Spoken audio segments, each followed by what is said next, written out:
Welcome to Candid Dialogue, and Lorraine Bay. Each week, we'll bring you wholesome conversations about things that matter to you, and things that matter to us. We address life topics ranging from relationships to business, and our personal spiritual things. Now, here are your hosts, and Lorraine.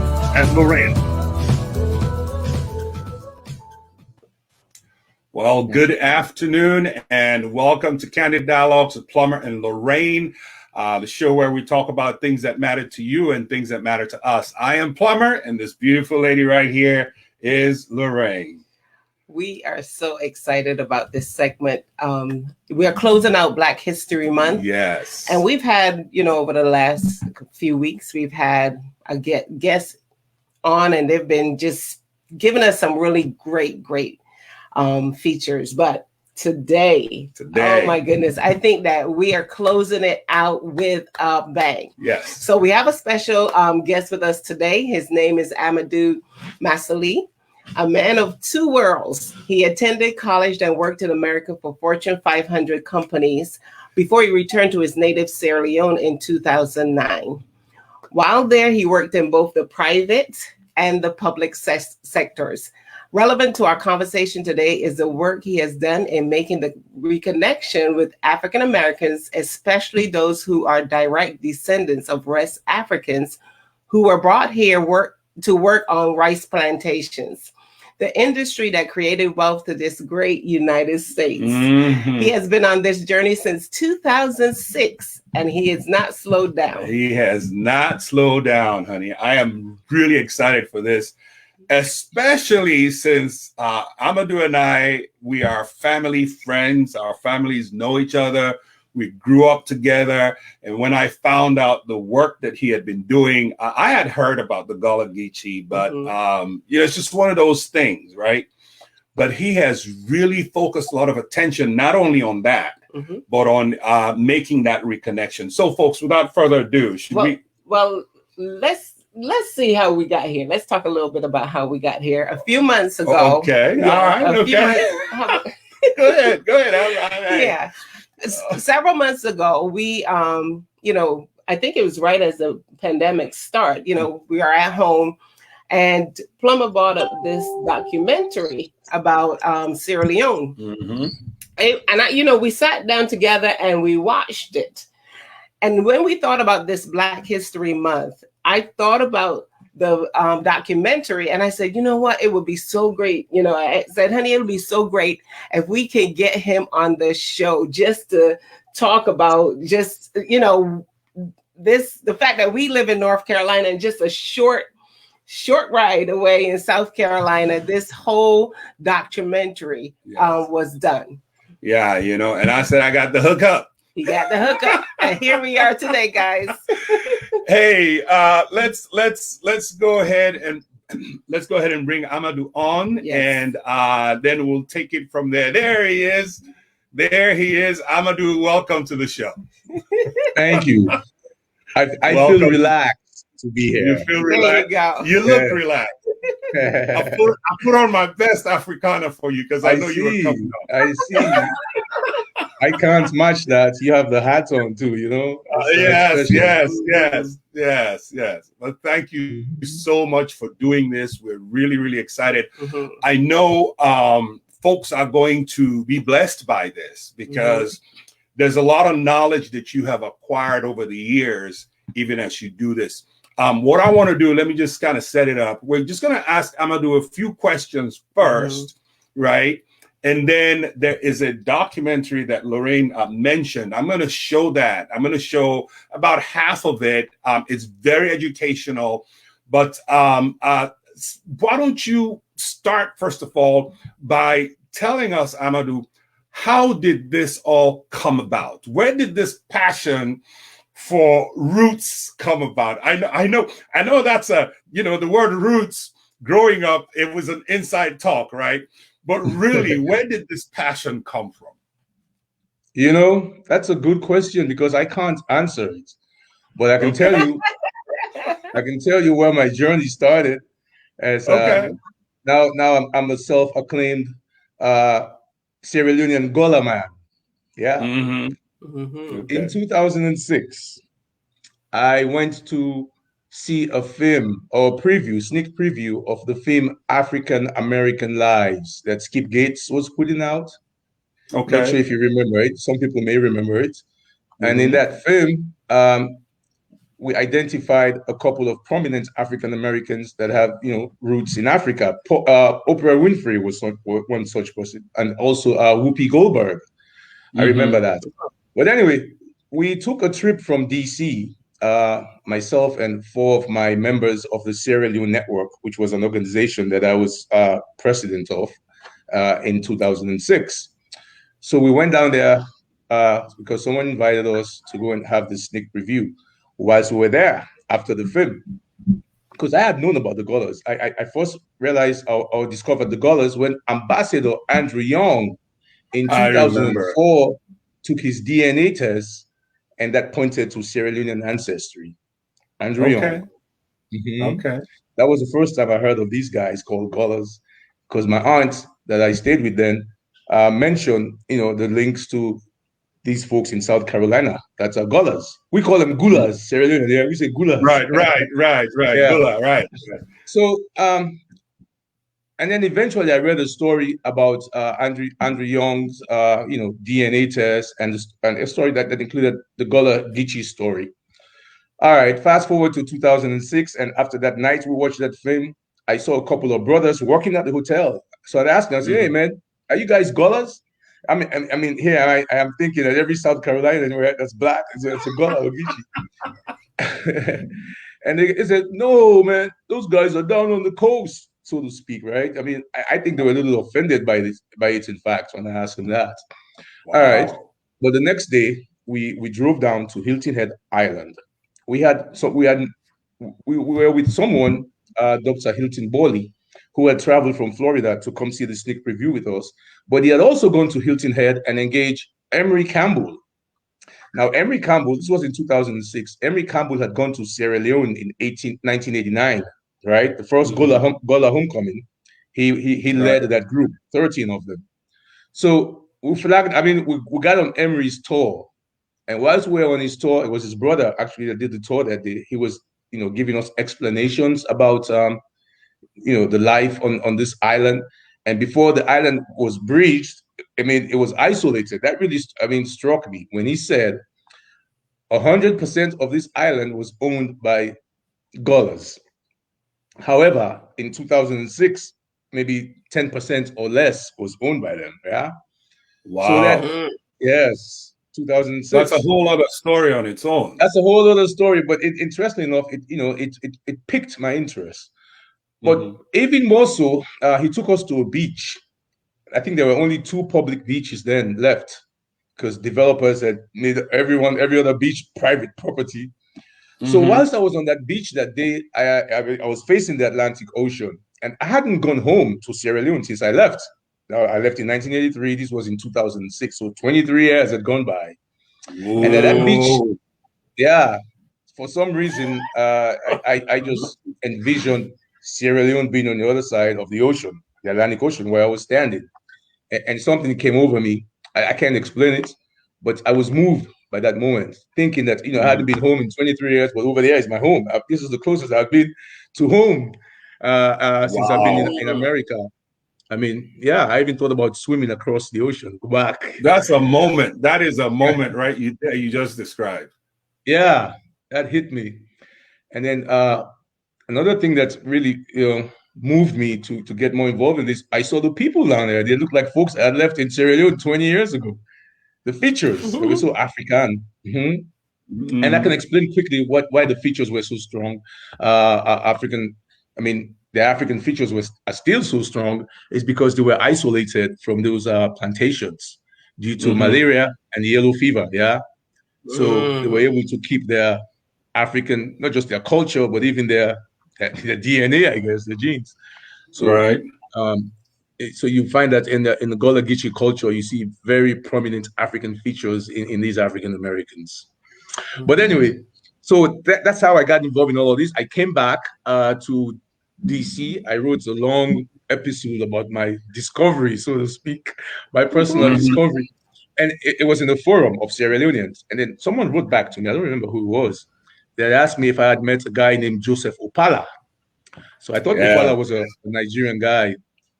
But apparently it was a Caucasian American, a Polish American who had spent some time in Sierra Leone and did a lot of work. And I'll talk a little bit more about that later. But they put me in touch with Opala, and the rest is history. I've been going. Yes, sir. Yes, sir. And you're going to keep going, right? Yes, sir. You're going to keep going. You're going to keep going. Yes. Yes, sir. So that's where it started, to answer your question. Oh, Amadou, there's a scripture that that came to mind when I thought about all the work that you've been doing. And this particular scripture, and for me, it kind of speaks to the importance of our heritage and where we came from. But this scripture in Proverbs 22 and 28 said, "Do not remove the ancient landmark which your fathers have set." And in all of this, how do you think, or how do you see the work that you've done influencing the younger generation? Well, first of all, I think the work that we do to try to sort of relieve this history and bring it back to life, because that's what I think we do at Fambul Teak. It's important because for two reasons. First of all, we have to have our own narratives correct. Not only do we have to have it correct, but our people need to understand our narrative too, or our narratives as people of color, Black people all over the world, not just the US. And one way to do so is to bring that history, accurate history, to the extent possible, in front of younger generations, both on the African side and the American side. I firmly believe that Africa will never reach her maximum potential outside of the diaspora, outside of our diaspora. Okay. Meaning the diaspora needs to be involved. Yes. Exactly. Otherwise, we wouldn't realize our full potential, our maximum potential. Wow. Well, that's a whole other show too, because now you're talking brain drain and all of that stuff, right? So that's one of my beliefs. Right. Go ahead. Right. You mentioned Fambul Teak. For those of you who don't know, Fambul Teak is an organization that you started, right? Yes. Is that correct? Okay. Yes, that's correct. And Fambul Teak means in Creole it means family tree.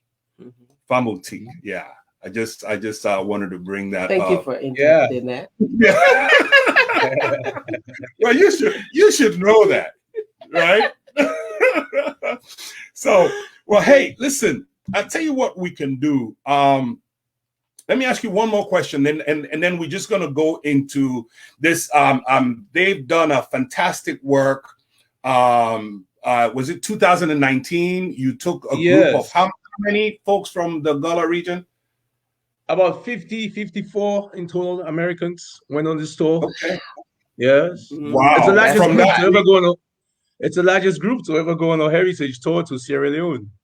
Yes. Not only that, it was the deepest cultural experience ever for roots tourism to Sierra Leone. Well, we're gonna watch some of that. So folks, buckle up. But wait a minute. Here's what I want to do, and I don't know how much time we have, but before we lead up to the film, I wanted to tell a story that I've never told before, and there's no better day to tell it than on the last day of Black History Month in 2021, post-COVID. Well, after we've experienced COVID. Hold on, folks. For those of you who are tuning in, let me do a station identification, right? Yes. You are watching Candid Dialogues with Plummer and Lorraine. We have a special guest on here with us, Amadou Massally. And yes, he is very keen on making the reconnection with the Gullah Geechee and the Sierra Leone roots. So, Amadou, go ahead and tell us this story. You heard it here first. Well, first of all, I mean, I've never done this in public. In other words, talk about how we got to know that there's a connection between Sierra Leone and the Gullah Geechee. Yeah. So some of you may be familiar with Lorenzo Turner, Dr. Lorenzo Turner, who in 1949 wrote his masterpiece book, Africanisms in the Gullah dialect. Is the title of that book. So in that book, Lorenzo Turner was able to identify a lot of things about Sierra Leone. Well, let me put it this way. He recorded African tongue, Africanisms in this dialect called Gullah, which is actually a language. It's a full language on its own, the Gullah language.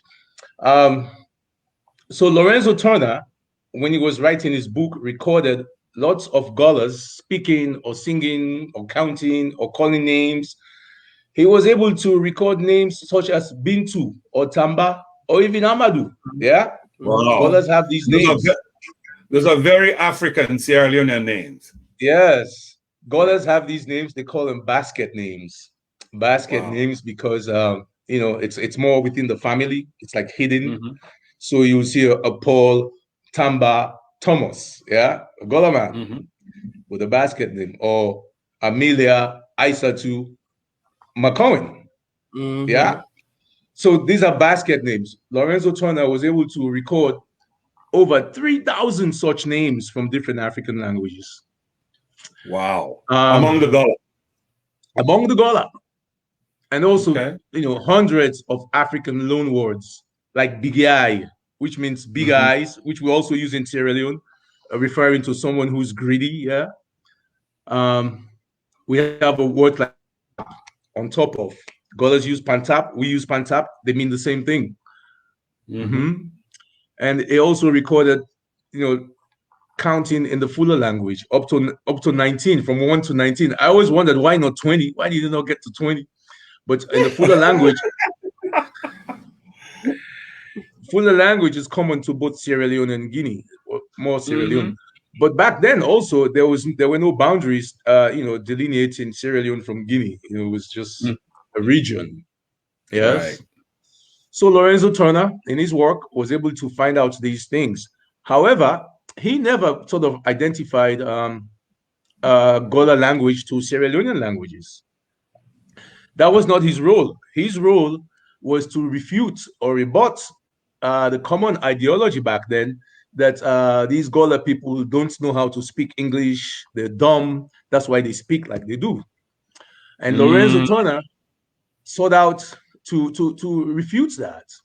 And he was able to prove that these are African words in the Gullah dialect that these guys are speaking with. So that was what he was trying to do back then. He did not make the link to Sierra Leone particularly. It was an Englishman in 1965, a guy called Paul Hare, who had studied Lorenzo Turner's book 15 years later. Of course, that was back in the days in the 1960s. This was 1965 when he did his when he published his review. In his review, Paul Hare, who had studied Sierra Leonean history pre-1600s, he was able to tell that these are Sierra Leonean words or Sierra Leonean names.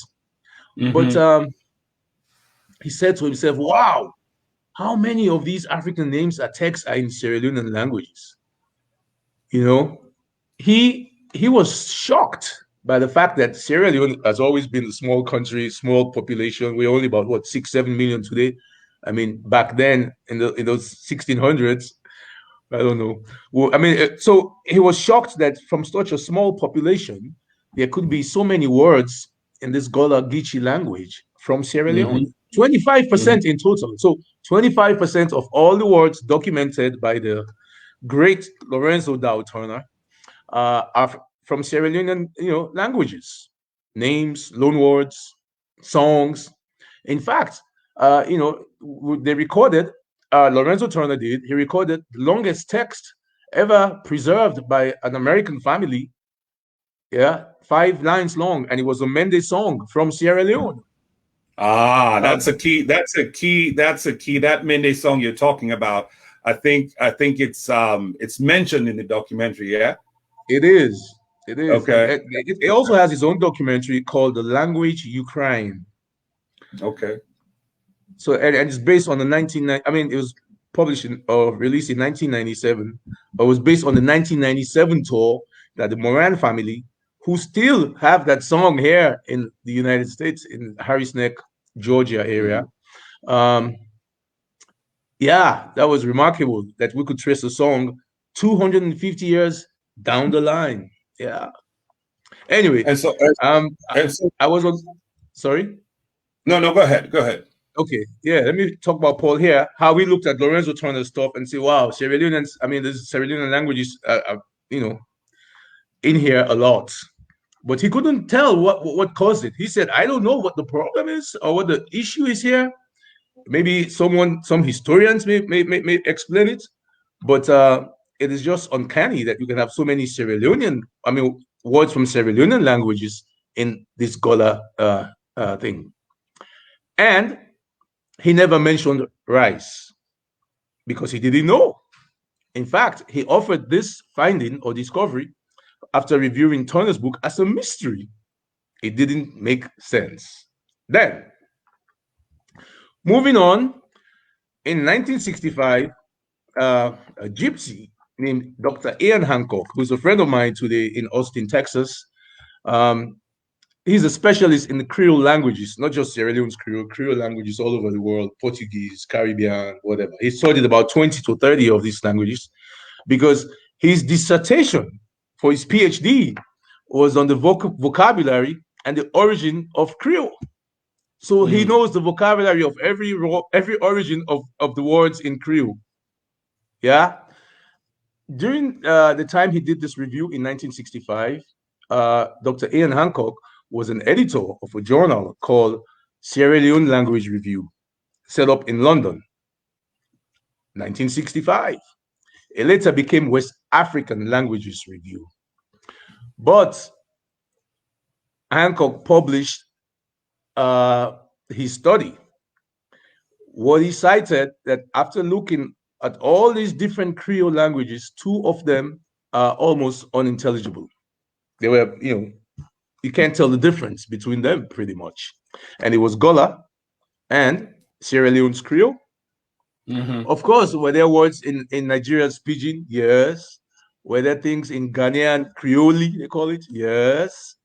But none of them came close to not just the words, but sentence structure and idioms. Sierra Leone's Creole and Gullah were the thing. He also couldn't explain why. I mean, because they didn't understand the history side. They understood languages, these guys. Paul here was a historian, but he was more 1600s type of history.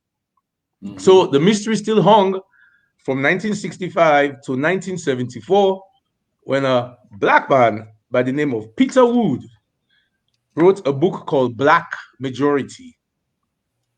Black Majority. So Peter Wood was able to make the links that these Africans that were in these South Carolina plantations and Georgia 60 years later were from West Africa, because so now the link is made now. Yes, the link was not made. Amadou, what I want to do, because I don't want you're gonna have to come back again, because I am feeling that there's a reservoir of stuff, and I'm trying to take some notes here and pay attention. I'm like, oh no, you're gonna have to come back again. What I want to do, right? What I want to do, because I've seen the documentary. I've seen a documentary that you guys put together. I've seen, the group of folks that went with you. I want people to get a taste of that. Yeah. Okay. Yes, I want people to get a taste of that, and that way, whet their appetite. Right, whet their appetite, because I know, but for coronavirus, there would have been another trip. Yes. Yeah. So we're going to do a virtual tour this year. Okay. Oh, wonderful. Okay. Well, so please set up the documentary for us. let me run it. Let me run some of it, and then we'll come back and pick up from there. Sure. Set it up for us. How it came. How do you want me to set it up? I mean, to show you the link. Just play the video from here. You mean? No. I'm going to play the video. I'm going to just start from the beginning. You're telling me to set up the. Yeah. I just want you to tell us, how you came about it. Yeah. Okay. Well, I'll be quick. First of all, this is not the first homecoming trip. This is the fourth one. We've had one in 1989 when the Emery Campbell and this group went home. We had another one in 1997 based on the Mendes song I just described. And then we have the one in 2005 when Priscilla went home. Now, this is the most unique of all this. Well, I don't want to say of all the stories. They're unique in their own ways. But Priscilla is the only person that can identify 7 generations later that they came from Sierra Leone. I didn't say it the right way. There's a lady in Charleston, South Carolina called Tomalin Polite, who's the 7th generation descendant of a 10-year-old girl that was taken from Sierra Leone in 1756. 1756. And she's not based on. She's a direct 7th generation descendant. Direct down the line. And her children are the 8th generation descendants. This is unheard of in the world. No one's have this kind of story. And it's based on historical evidence from ship records, because the ship that, anyway, I don't want to get into this. We'll come again on another day. So, all right, let's do that. So those 3 preceded our trip. And our trip was not supposed to be 50 odd people. We were going to do something 20 max. But it snowballed into 50 people. And we weren't saying no because we knew that, we already knew that South Carolina State was going to send their TV crew based on the program alone. So we knew that we had something special in our hands. So yeah, we said, bring it on, come on. So we kept adding and adding and adding. I'll never do it again though. Well, let's bring it on. Let's bring it on for the folks. So thank you very much. We're gonna watch a bit of this right now. Let's bring it on for the folks. Let me see. Here we go. Okay.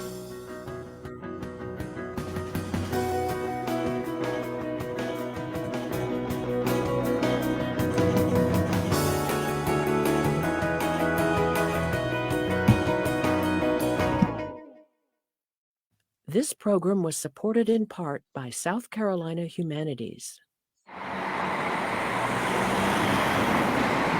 When the plane landed, the tears just kept coming and I couldn't get up to stop. You know, you hear about a place, you dream about a place, you have all kind of imaginations, but when you get there and you finally realize that you're where your family started from, that's it empowers you in such a way that I can't even begin to express it.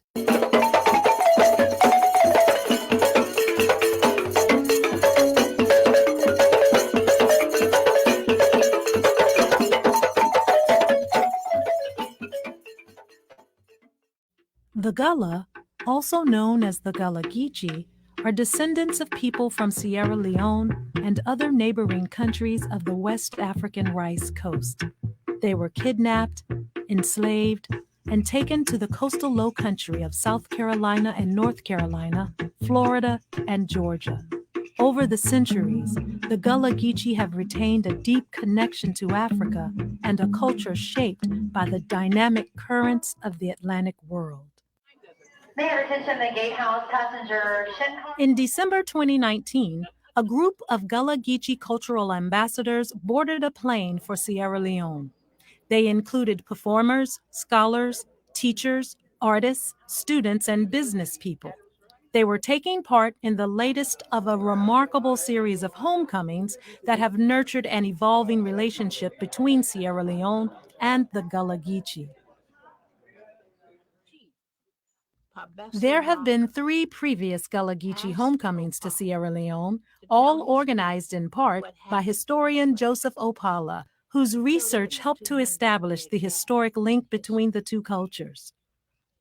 In 1988, President Joseph Momo of Sierra Leone visited Penn Center on St. Helena Island, South Carolina.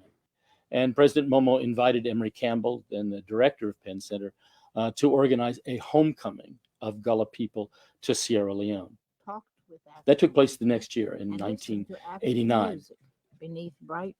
The next one took place in 1997.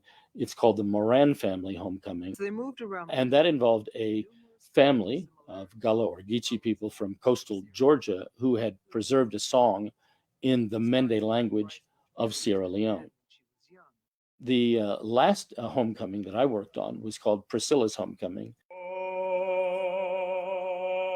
We had found Tomlin Polite in Charleston, South Carolina. She was the great, great, great, great, great granddaughter of a little girl brought on a slave ship from Sierra Leone in the year 1756.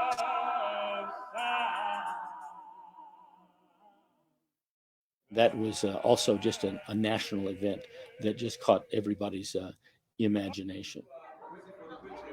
The 2019 homecoming was different from the earlier ones. This recent homecoming was led by Amadou Massally, a Sierra Leonean. I worked on homecomings that were patronized by the government of Sierra Leone. The U.S. Embassy backed them. These were state visits. What Amadou has done, though, is to organize a homecoming by Sierra Leoneans and Gullahs themselves. When I go southwest, east and north, I will always come back home. What's happening now is that Sierra Leoneans and Gullahs have already picked up on the family relationship, and they're going with it. And that's really something that's great to see.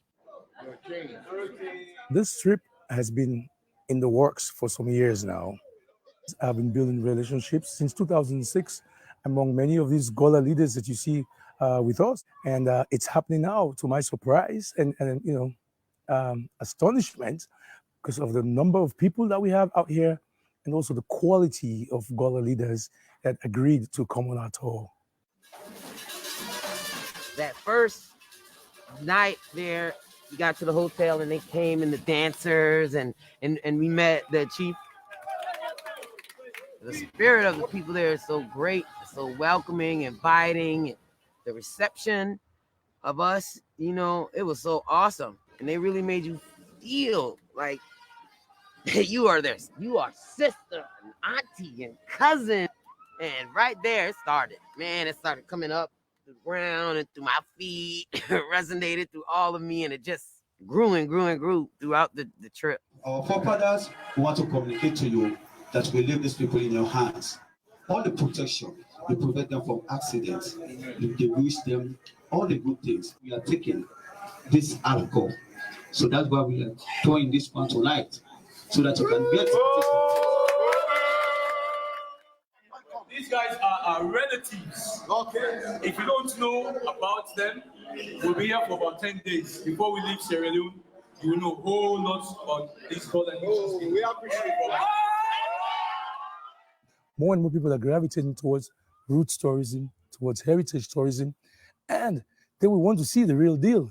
That is what I think Sierra Leone has an advantage, because like no other country, we can show our links with African Americans are real. Bunce Island, about 20 miles from Freetown, was the largest British slave fortress on the Rice Coast. From 1670 until the English slave trade was abolished in 1807, it was the last glimpse of home for tens of thousands of enslaved Africans. Today, only ruins remain at Bunce Island, a testament to the horrors of the slave trade. He woke me here this morning. I didn't know what I expected. I didn't know if I would have this strong emotional experience. So folk were down there singing and doing stuff, and I was gone. I was up in the castle by myself. I was mostly aware of the trees and how the roots have been tearing this building down, and how this is what it looks like so many years after this castle was decommissioned. And what's it going to look like in another 100 years? And another 100 years. I was very aware of the earth reclaiming it, and this kind of idea that there's this cycle of pain or suffering and oppression and all of that. I didn't feel it as overwhelming pain. I felt it as part of this evolution of Gullah Geechee of African American, of the diaspora. Time ticks and the ruins fade away, but haunting memories forever stay.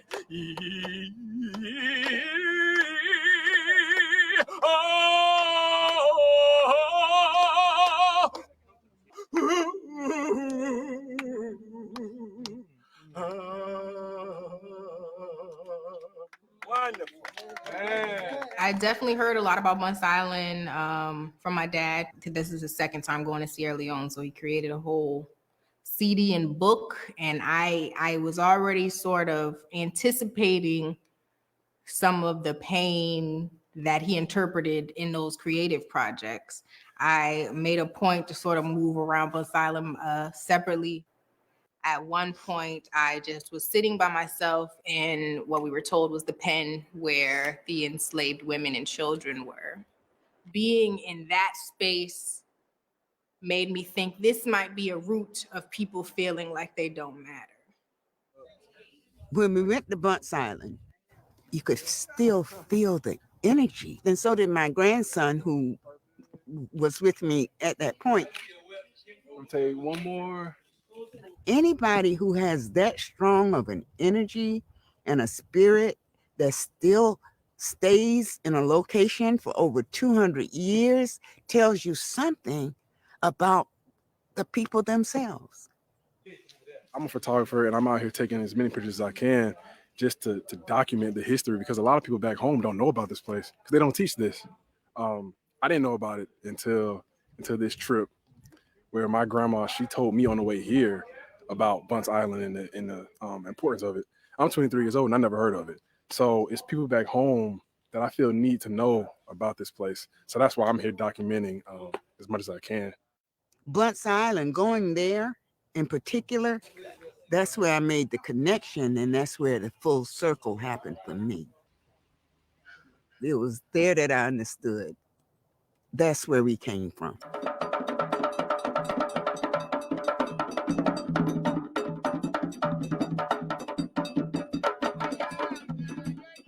As we're going from place to place, north, south, east, and west of Sierra Leone, going into more rural areas, farming areas, you get glimpses of rice fields.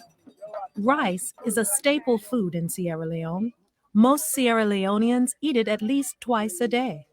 For them, as well as for the Gullah Geechee, rice is both a favorite dish and a part of their history. Colonists saw that these things matched and that they could grow rice here, but they didn't know how to.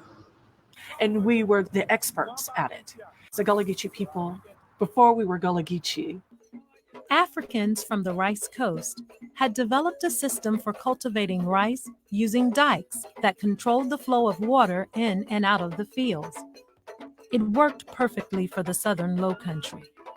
In the 18th and 19th centuries, rice created more wealth in South Carolina and Georgia than any other crop. By 1860, the South Carolina rice plantations were producing more than 14 million pounds of rice a year. then we come upon this one area where the rice field is almost where we can just touch it. And we on the van just like, we gotta stop. Can we go to the rice field? And everyone is just like, we're gonna stop. They were harvesting. They had their machetes and beautiful men. And I was like, wow, these are my people. They gave us some bouquets of rice. All Gullah Geechee people, South Carolina, Georgia, we all love rice. And there's nothing more beautiful than coming upon this original Sierra Leonean rice. All I could think about was, this is why we were brought over. Carolina gold rice is what it was known for at that time, and it made people immensely wealthy off of our expertise, knowledge, and slave labor.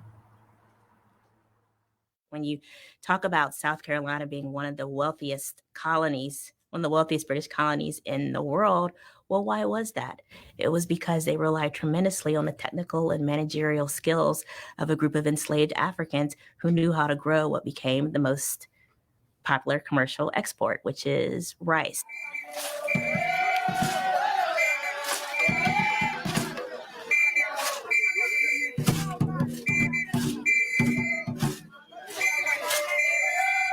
Kabbalah is in the mountainous north of Sierra Leone. As in the rest of the country, residents speak their regional tongue as well as a Creole language called Creole. It is similar in many ways to Gullah, which is spoken by the Gullah Geechee. Creole and Gullah are both Creole languages with roots in English and African tongues. They originated with the enslavement and trade of West Africans, allowing people to communicate across many different cultures. Gullah is the only distinctly English and African Creole language in the United States. Over time, speaking Gullah became something to be ashamed of. It was the effort to get out of the Gullah Geechee culture, assimilate. Go someplace, people used to tell us, go someplace and find some culture. In more recent years, speaking Gullah has become a source of pride. As a child, I was told not to speak Gullah. That was one of the things, you have to speak perfect English. And that's why sometimes they joke with me now that I'm in the group that I speak proper. And they laugh at me. When we were in Kabbalah, there was a lady that I was dancing with, and some other ladies came around me, and they started talking to me in their native tongue. I had no idea what they were saying. So I looked over at Dr. Eric Crawford from Coastal, and I said, "Come here, Eric, come here." So he came over, and one of the ladies looked at him, and she said, "Gladi Fasiona, take for come see." And I was like, "But you didn't say it." I understood exactly what she said. So when we listen to Gullah and then we go over to Creole, this is that common denominator so that no matter where we are, we're still connected, we're still family, and we can still communicate. The university students who assisted us, I would listen to them and I wanted to know what it was that they were speaking. Many of them Creole, but they would speed through it. I had been speaking with one of the tour coordinators about this, and he said, ask them to speak Kringlish, not Creole, Kringlish. And when I did that, they slowed it down and I could more readily understand what they were saying. In Gullah, we said this. Yes. In Creole, they said this for this. In Gullah, we said that. That. In Creole, they said that for that. In Gullah, we said ona. In Creole, they say una for you. In Gullah, we say woman. In Creole, they say woman for woman. Yeah, we taught the same way, small. Yeah, we taught the same way, just leave it. Kabbalah is at the base of a steep hill leading to the ruins of a centuries-old fortified town, Old Yagala. There's a mesa where Africans moved their village up to defend themselves against slave invaders who were also other Africans.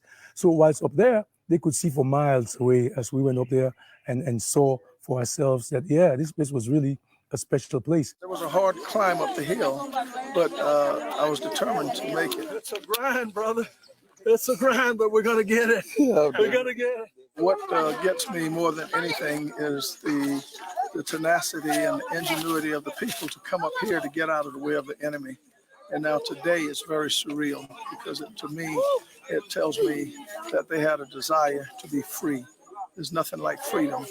And what I see here today is freedom in display. It's important for us to tell the resistance story because you don't hear much about it. And I think it brings some African pride to people of Black people to learn that even in Africa, we resisted the slave trade.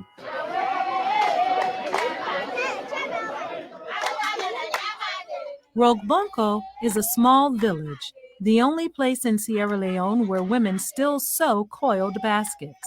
Its residents welcome visitors with music and dancing in the street. That was very different than the welcoming ceremonies to other villages. Everyone was part of this processional, which I learned. That was the boo-boo dance. You dance and you move forward. Then you stop and you dance. And then dance some more and move forward. It goes on. You advance to the site where there is to be a ceremony. On this day, the special event involved Nakia Wigfall, a Gullah basket maker from Mount Pleasant, South Carolina, the 7th generation of her family to sew coiled baskets from native sweetgrass. We all came into the village, and they were plain instruments, which they made from the materials in the neighborhood, like bamboo, and they were dancing, and of course, put me out front, making me feel like a queen, very special. When I went to Sierra Leone, I had a mission.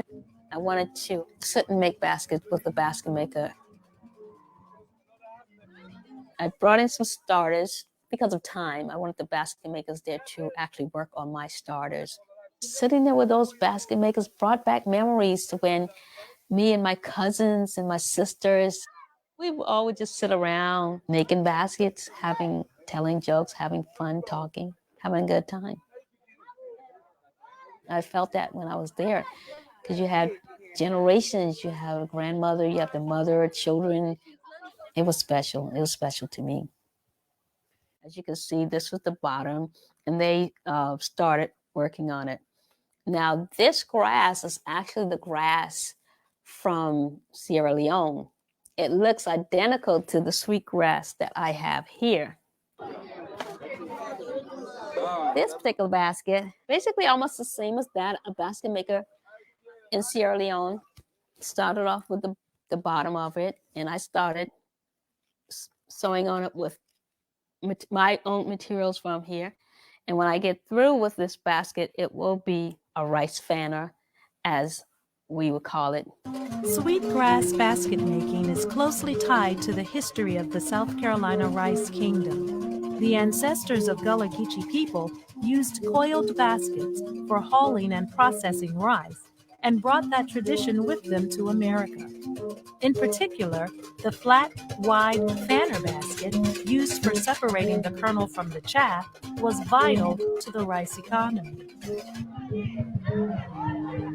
Going back to West Africa and sitting with the basket makers in the village and connecting it to home in the whole Gullah Geechee tradition, to me, it's like we're the same people. They're just generations of basket makers on the other side, whereas we're generations of basket makers on this side, and we'll be sewn together forever. In some way, I always knew that there was something missing, and now that I went to Sierra Leone, as well as Senegal, I feel that I found what was missing.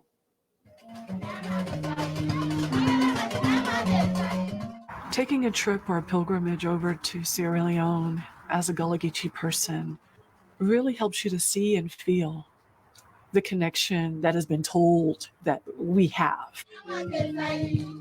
Seeing how in a village setting that it really does take that village to raise the child. And that's always been the case here in our communities, in our Gullah communities here, that it takes the entire village. Alain Locke, major philosopher of the Harlem Renaissance, said nothing is more galvanizing than the sense of a cultural past. So for the Gullah Geechee people to understand that they have a very specific cultural past, and that this very specific cultural past comes from a very specific place in West Africa, I mean, that's strong. The village of Sineun Ungola has special meaning for the Gullah Geechee. This is where scholars located a song that linked a family from Georgia directly to Sierra Leone. The data that informed their discovery was collected by linguist Lorenzo Dow Turner. In 1931, Turner visited the Georgia Sea Islands to record people speaking and singing in Gullah. He recognized one song, sung by a Gullah Geechee woman named Amelia Dawley, as being in Mende, an African language spoken primarily in Sierra Leone. Decades later, Joseph Opala and two colleagues set out to find the song in Sierra Leone. I formed a team with the Sierra Leonean linguist, Tazif Karoma, and with Cynthia Schmidt, who's an American ethnomusicologist. We actually decided over our Christmas break to just go from village to village in that area, playing the song. We got to this one village, and a young woman began to sing along in her language from the very first moments of that recording. We then went to look for it in the United States. Turner had recorded it from a woman, Amelia Dawley. We wondered if she had children or grandchildren who might still remember the song. And it turned out that her daughter, Mary Moran, could still sing that song all these years later. In 1997, Mary Moran and her family went to Sierra Leone, where Mary met Bindu Jabati, the woman who knew the Mende song. Centuries ago, an African woman carried a song with her across the ocean. Now her song has helped her descendants to trace their roots. The Moran family homecoming was documented in the film The Language You Cry In, which is broadcast in Sierra Leone every year on Independence Day.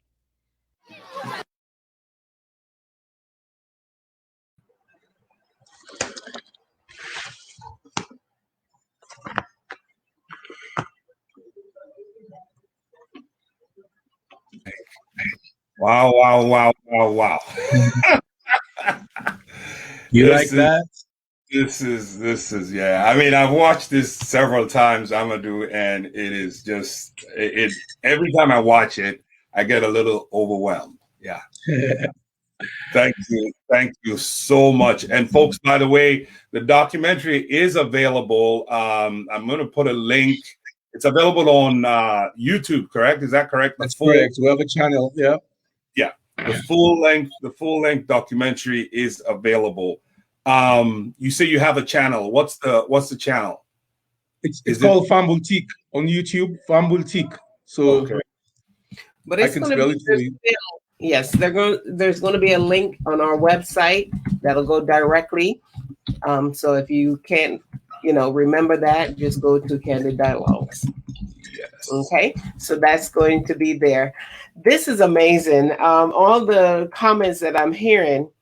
Okay, so I want to throw one question that came out, and it is, let me go back to it. It said, they want to know, is there a difference between Gullah and Geechee? I had a show a couple of days ago, and the same question came up. There are different stories around that, but here's what I know. Those in South Carolina who care about this topic refer to themselves as Gullahs. In Georgia, they refer to themselves as Geechees. That's overarching, but there are, other minor sort of, for example, in the Geechee world in Georgia, they also have those they know as saltwater Geechees versus river Geechees. Okay. Yeah. Wow. Yes. And but also, I've heard once by a professor at the university in California when I went to the Gullah Geechee, the Charles Joyner Institute of Gullah Geechee Studies, their first African diaspora event. He said that Geechees are those who sort of ran away from some plantations and settled around the Ogeechee River in Georgia. Ah. Yeah, so that's why I said there are different twists or elements to the story. Yeah. But to be safe, this is what I do. I call every one of those kinfolk of ours Gullah Geechee. Okay. There you go. There you go.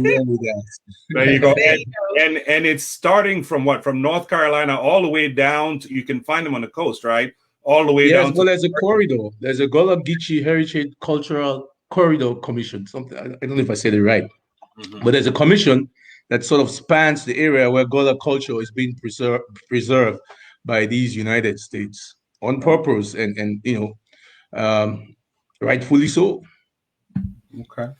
We have a young lady, Lisa Simmons. She says, I knew a lady who spoke Geechee. She's American. And she said, I wonder if she's still alive. So, I mean, this runs so deep. But I want you to talk about the virtual tour that you were going to be taking. Yeah.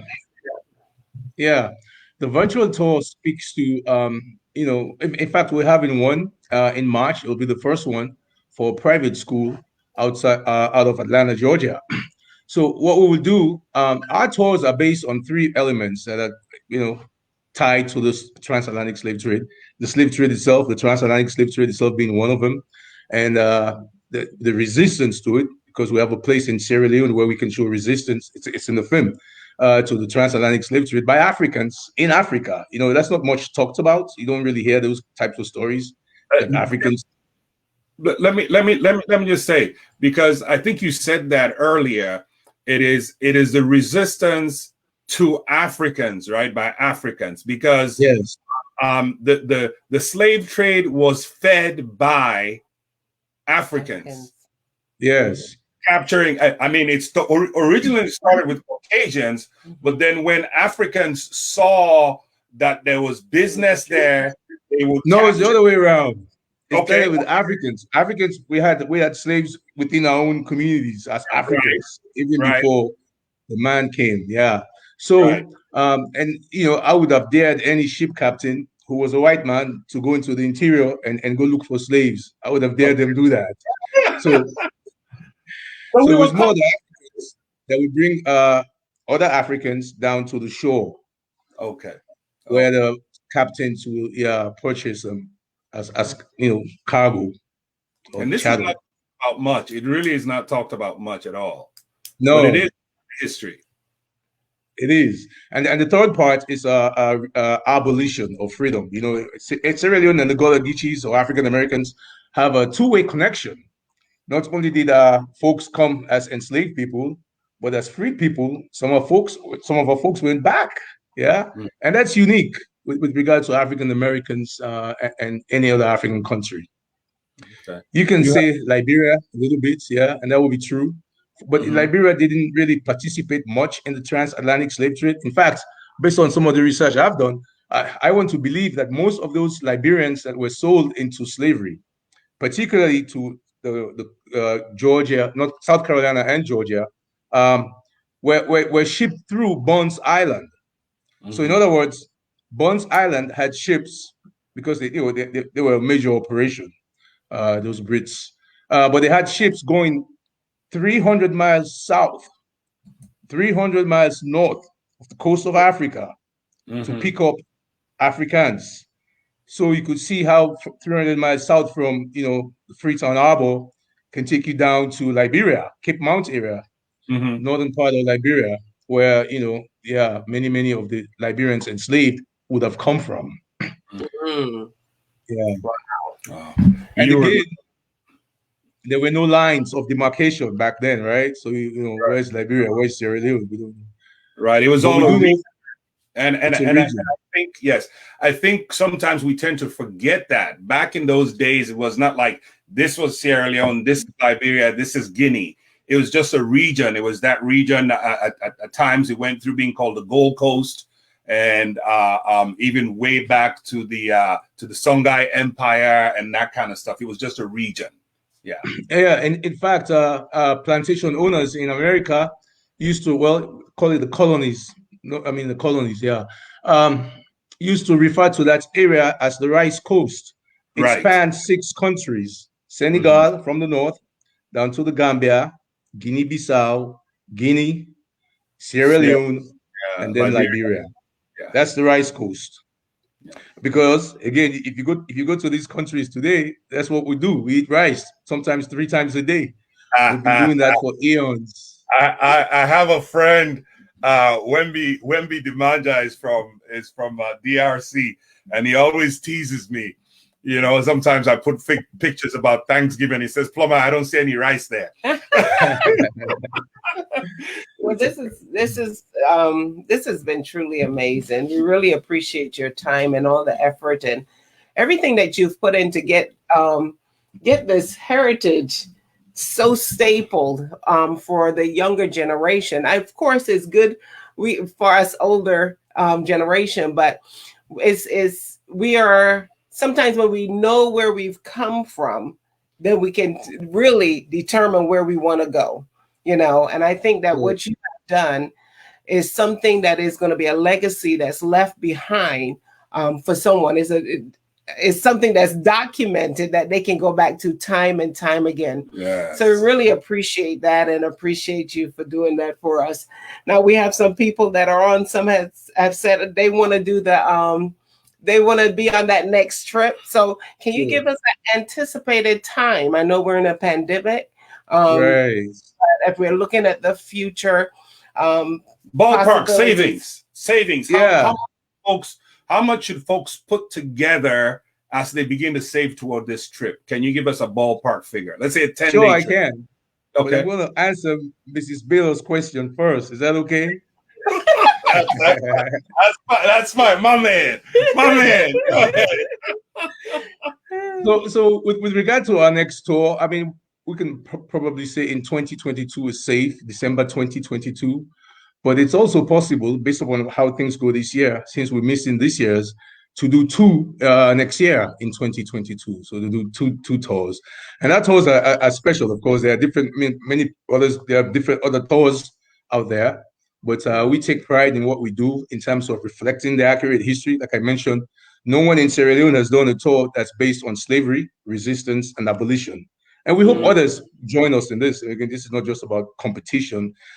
We see ourselves beyond the tour group. I mean, we do tourism as part of what we do, but the idea is to bring, us back together as people. And then we started in Sierra Leone because that's what we know. But I urge and encourage people from Nigeria, Ghana, Senegal, Gambia, Angola to do similar things because, it's okay to talk the talk, but when we start doing these practical things, we cement these relationships and take things to a higher level where it ought to be. Mm-hmm. All right. I love it. Well, let some practical stuff. I'm sure people want to connect with you after. Is there a Fambul Tick website? Yes, we have a website. We have a Facebook page. What is it? Okay, it's just Fambul Tick. So the Fambul Tick is F, A as in Apple, M as in Mary, B as in boy, U as in unicorn, L as in Larry. That's Fambul. It means family in Creole. And then tick. Is it fambultick.com? Yes. Okay. That's T as in Tony, I as in Ian, K as in Kate. And that means tree. So family tree translates to Fambultick. Okay. .com. That's it. Yeah. Okay. Now, so I am really excited about this, and I know for people for people who do some of the kind of stuff we do, it's a labor of love. Mm-hmm. But a lot of this requires money. So I'm going to ask you, can people donate on the Fambul Tick website to what you're doing? Because I know to start something like this, you started out of your pocket, but this is a tremendous undertaking, Amadou. Mm-hmm. I take my hat off to you. It's a tremendous undertaking. So can people donate on your website if they want to really. help? Not really. Well, you gotta make it happen. Not just exactly. So I'm going to have to rely on you. You're going to have to walk me through the, okay. In terms of. Okay. But it's a good point. It's just that we hadn't thought about it, from that perspective. Yeah. Okay. But it's a good point. We do what we do though for out of labor of love more so than anything else. Right. For sure. Yeah. Because I'm sure there are people who want to get involved. Yes. Yes. Just from the educational aspect of it, I can see all kinds of things happen. Curricula being developed, bringing into schools, and that's going to require some ducats. Mm-hmm. So we need to work on that, Amadou. Why don't you and I be partners in that work? We will work on that. Yeah, I'm serious too, because I mean, we're a community organization, Fambul, at least that's how we see it, right? And we work with a lot of people who just volunteer at the time.